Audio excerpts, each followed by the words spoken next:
ஆண்மனை ஒருமைப்பாட்டினுடைய சகோதரர்களே சகோதரிகளே, இனிய மாலை பொழுதில் வள்ளற்பெருமான் திருநாமத்தாலே தங்கள் அனைவருக்கும் அன்பான வாழ்த்துகள்.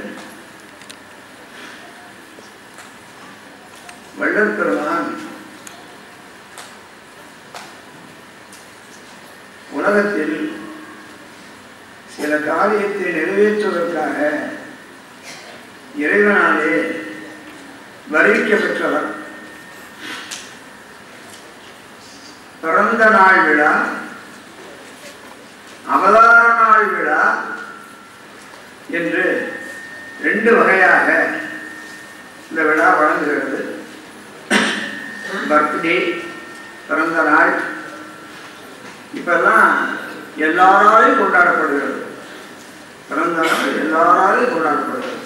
இந்த பர்த்டே, பிறந்த நாள் என்பதற்கு நம்ம எல்லாம் விட நம்ம பிள்ளைகள், பேரன்கள், பெயர்த்திகள், சிறு குழந்தைகளுக்கு பள்ளிக்கூடத்தில் மதிப்பு அதிகம். 1 கிலோ 2 கிலோ சாக்லேட் எல்லாம் போறாது. நீங்க எல்லாம் மாணவர்களாக இருந்த போது உங்களுக்கு யாராவது சாக்லேட் கொடுத்துருக்காங்களா? பிறப்பு, ஒரு உயிர், ஒரு ஆன்மா ஓர் உடம்பை எடுத்துக்கொண்டு உலகத்துக்கு வருவதற்கு பெயர் பிறப்பு. பிறப்பு என்பது சுருக்கமாக சொன்னால் ஓர் உயிர். அந்த உயிர்னு சொல்றதை விட ஆன்மா, உயிர், ஜீவன் உடம்பை எடுத்துக்கொண்டு உலகத்துக்கு வருவது பிறப்பு. உயிரும் உடம்பும் ஒன்றாக இருந்து இணைந்து செயல்படுவது வாழ்வு. பிறப்பு, உயிர் உடம்பெடுத்து வருவது, உயிரும் உடம்பும் ஒன்று கூடி இயங்குவது வாழ்வு. இறப்பு என்பது உயிரும் உடம்பும் பிரிந்து விடுவது. அந்த பிரிந்து விடுவது என்று சில சமயங்களில் சில தத்துவங்களிலே சொல்லுவார்கள். உயிராற்றல் அடங்கி விடுவது, உயிராற்றலை உடம்பு இழந்து விடுவது. இதுதான் மரணம், சாவு, இறப்பு. வள்ளலாருக்கு 2 தான். இன்னும் சில ஞானிகளுக்கு 2 தான், 3 இல்லை. பிறப்பு உண்டு, வாழ்வு உண்டு, இறப்பு இல்லை. பிறப்பு எல்லாரையும் போலத்தான். அப்பா அம்மா வயிற்றிலிருந்து எப்படி எல்லாரும் பிறக்கிறார்களோ அப்படித்தான் வள்ளற்பெருமான் பிறந்தார். சில சமயங்களில் சில ஞானிகள் கொஞ்சம் பெருசா சொல்லிடுவார்கள்.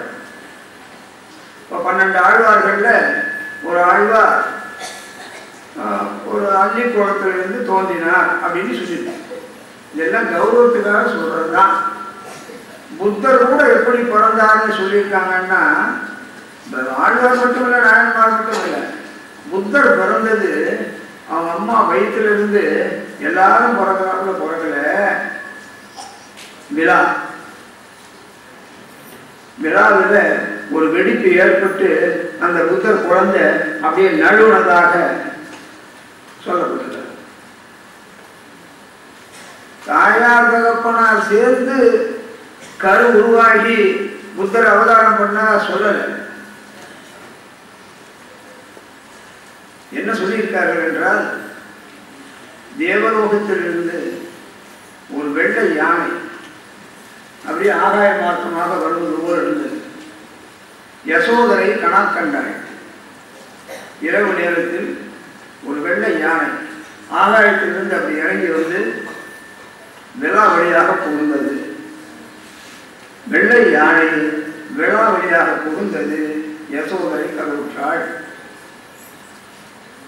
10 மாதத்துக்கு பிறகு அசோகவனத்தில் ஊருக்கு போகும்போது வயா அந்த பிரசவ வேதனை வந்தது. ஒரு மரக்கிளையை பிடித்து கொண்டாள். நின்று கொண்டு பிரசவம், உட்கார்ந்து பிரசவம் இல்லை, படுத்து பிரசவம் இல்லை, நின்று கொண்டாள். மரக்கிளையை பிடிச்சிட்டு இருந்தாள். எழுதுகிறார்கள், அந்த மரக்கிளை கைக்கு எட்டால் சற்று உயரத்தில் இருந்ததாம். இந்த அம்மா பிடிக்கிறாங்க யசோதை, கிளை வளைந்து கொடுத்ததாம். பிடிச்சி நிற்கிறார். விராவடியாக புத்தர் அவதாரம் செய்கிறார். புத்தர் அவதாரம் செய்தவுடன் தாயார் மடிந்து போகிறார். நன்றி சிப்பி வேய் கதறி நாசமுறும் காலத்து கொண்டு கருவழிக்கும் தன்மை போல் அப்படிங்கிற பாட்டுக்கு உதாரணம் சொல்லும் போது புத்தன் தாய் இலக்கிய உரைகள் எழுதுகிறார்கள். இதெல்லாம் எதுக்கு சொல்றேன்னா பிறப்பை பற்றி கொஞ்சம் தெரிஞ்சு விழுகிறதுக்காக. இதெல்லாம் சிறப்புக்காக சொல்லக்கூடியது ஒழிய உண்மை என்னவென்றால் யோனி வாய்ப்பிறத்தல். இந்த யோனின்னு சொல்றது 84 லட்சம் ஜீவராசிகள் சொல்லும்போது யோனி பேதங்கள்ங்கிறாங்க. அதை இப்போ உருவ பேதங்கள், இங்கிலீஷ்ல ஸ்பீசிஸ்ன்னு சொல்லிடுறோம். வடிவ பேதங்கள், உருவ பேதங்கள் வச்சுக்கலாம். இந்த உருப்ப மாத்திரம் சொல்ல வேண்டியது உருவ பேதங்கள். அப்படி வள்ளற்பெருமானுக்கு நம்ம போல பிறந்தார். நீங்கள் நான் எப்படி பிறந்திருக்கோமோ அப்படித்தான் பிறந்தார். நம்மை போல வாழ்ந்தார்னு சொல்லலாமா? என்ன போல வாழ்ந்தார? இல்ல உங்களை போட்ட வாழ்ந்தார? வாழ்வாங்கு வாழ்தல் திருக்குறளை சொல்லுகிறார்கள், ஞானிகள் சொல்லுகிறார்கள். வாழ்கின்ற முறைப்படி வாழ்ந்தார். ஞான வாழ்வு, இறப்பு இல்லை. தேவாரத்தில் சுந்தரமூர்த்தி சுவாமி தேவாரத்தில் ஒரு தொடர், தோற்றம் உண்டே மரணம் உண்டு, தோற்றம் உண்டே மரணம் உண்டு. இது சுந்தரமூர்த்திகள் தேவாரத்தில் சுந்தரமூர்த்திகள் சொல்லுவார். சுந்தரமூர்த்திகள் ஒன்றும் சீர்நாள் அல்ல, வள்ளலாராலே பாராட்ட பெற்றவர். அவர் சொல்றார், நம்ம வள்ளல் பெருமான் சொல்லுகிறார், மரணமிலா பெருவாழ்வில் வாழ்ந்திடாம் கண்டீர். அவர் சொல்றது உண்மையா இவர் சொல்றது உண்மையா? சந்தேகம் இல்லை, ரெண்டும் உண்மை. அது பொது உண்மை, எல்லாருக்கும் அப்ளிகபிள். இது சிறப்பு உண்மை, சாதனையாளர்களுக்கே உரியது. அந்த பொது உண்மை நிலையிலிருந்து சிறப்பு உண்மை நிலைக்கு ஆன்மாக்கள் ஏற வேண்டும் என்பதனாலே தான் வள்ளல் பெருமான் இந்த மரணமிலா பெருவாழ்வை வற்புறுத்துகிறார். தோற்றம் உண்டு மரணம் உண்டு, பொது உண்மை. நேற்றுக்கு இருந்தார், இன்றைக்கு இல்லை. நேருடல் உடல் ஒருவன் இன்று இல்லை என்னும் பெருமை கரங்கிற்ற உலகு. எல்லாரும் செத்து போறதுதான் சொல்லிருக்காரு. சாவாத இருக்கிற ஒரு நிலையை பெருசுபடுத்தி பாட்டாலும் எழுத்தாலும் பேச்சாலும் உலகத்திலேயே அதிகமா சொன்னவர் நம்ம சாமி ஒருத்தர் தான். வேற யாரும் இதை பத்தி இவ்வளவு சொல்லல, இவ்வளவு எழுத. அதனாலதான் அவருக்கு எதுக்கு மாணிக்க வாசகரும் உடம்போடு முத்தி பெற்றவர், சம்பந்தரும் உடம்போடு முத்தி பெற்றவர், அப்பர் சுவாமிகளும் முத்தி பெற்றவர். சம்பந்தர் சம்பந்தர், அப்பர், சுந்தரர், மாணிக்க வாசகர் 4 சமய உறவர்களுக்கும் உடம்பு பிணமாக விடவில்லை, சமாதி இல்லை. அடுத்து சந்தான குறவர்கள் என்று 4 குறவர்கள் சைவத்தில் வழிபடப்படுவார்கள். மெய்கண்டார், அருணந்தி, மலையான சம்பந்தர், குமாரி சிவம். அவர்களுக்கெல்லாம் பூமியில் சமாதி உண்டு. இப்பவும் சமாதியில கோயில் கட்டி வழிபடுவோம். 4 அப்படி அல்ல, உடம்போடு வரைஞ்சவர்கள். ஆழ்வார்களையும் பெண் ஆழ்வார், பெண் ஆழ்வார் யார் சொல்லுங்க போறாங்க? சத்யராஜ் ஞாபகம் இருக்கா? ஆழ்வார் 2 பேர்ல ஆண்டாள் ஸ்ரீரங்கத்துல ரெங்கநாதருடைய விக்கிரகத்துல ஐக்கியமானவர், மெர்ஜ் ஆயிட்டவர். மாணிக்க வாசகர் சிதம்பரம் நடராஜா விக்கிரகத்துல ஐக்கியமானார். இந்த உடம்போடு மறைவதில் சில வகைகள் உண்டு. ஒரு சிவலிங்கத்திலே போய் ஐக்கியமாதல். அப்பர் சுவாமிகள் திருப்பூர் கோயில்ல இன்னைக்கு இருக்கிற அதே சிவலிங்கத்துல ஐக்கியம் மெர்ஜ் ஆயிட்டார். ஒரு ஏற்கனவே இருந்த சிவலிங்கம் அதுல போய் கலந்து விட்டார். இவர் தெரியாது சிவலிங்கம். பட்டினத்தார் இன்னைக்கு திருவொற்றியூர்ல சந்திரக்கரையில பட்டணத்தார் கோயில் இருக்கிய சிவலிங்கம் அந்த சிவலிங்கத்தில் ஐக்கியமாகல, அவரே சிவலிங்க வடிவமாக ஆனார். சத்தாகி நின்றோர் சடங்கள் லிங்கமென வைத்தார் உண்டோ பராபரமே. தாய்மானவர் பிரார்த்தனையில கேட்கிறார்.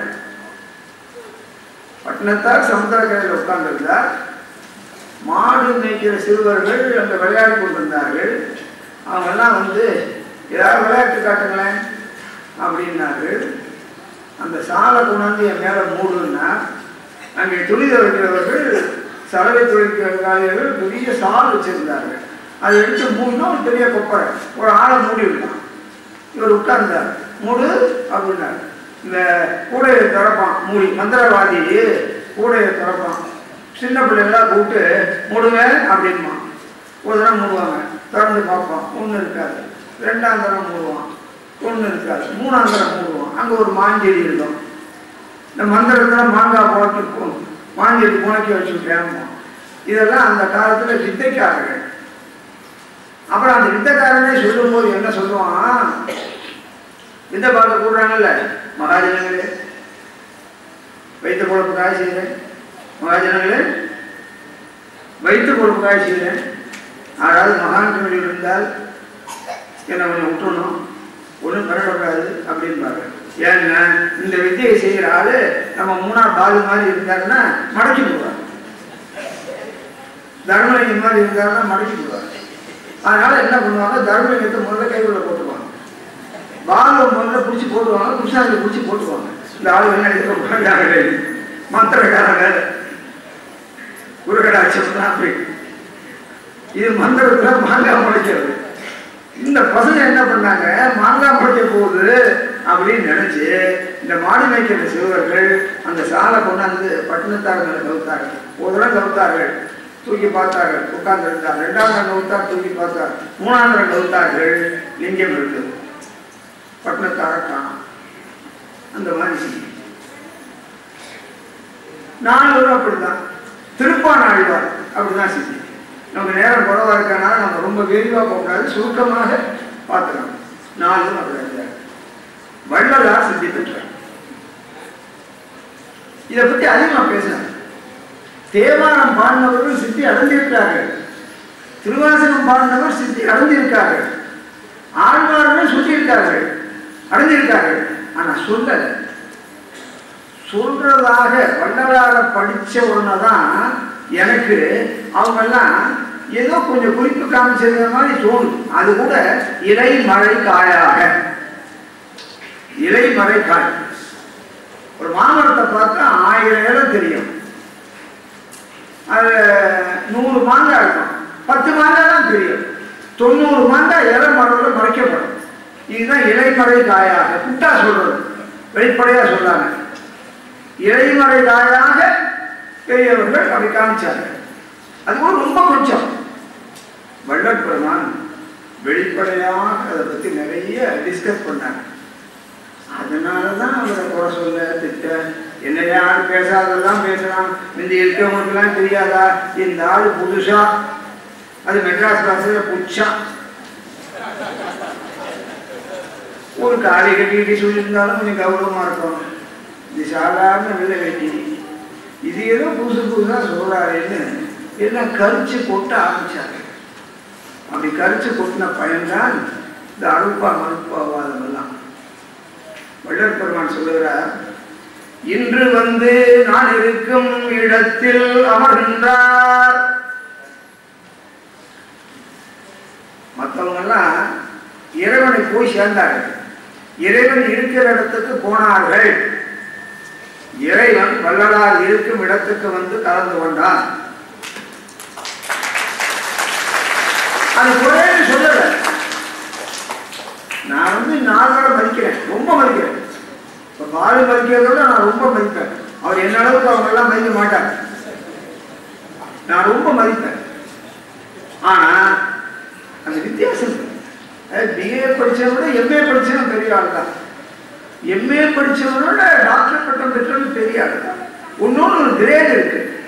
ஞானசம்பந்தர் கோயில் மூலஸ்தானத்துல போய் ஜோதியோட ஐக்கியம் பண்ணாங்க. அப்பர் சுவாமிகள் கோயில் மூலஸ்தானத்தில் சிவலிங்கத்தோடு ஐக்கியமானார். சுந்தரமூர்த்தி சுவாமிகள் இந்த தமிழ்ல சொல்லுவார்கள், கூண்டோட கைலாசம் போறது, கூண்டோட கைலாசம் போறதுன்னு சொன்னார்கள்.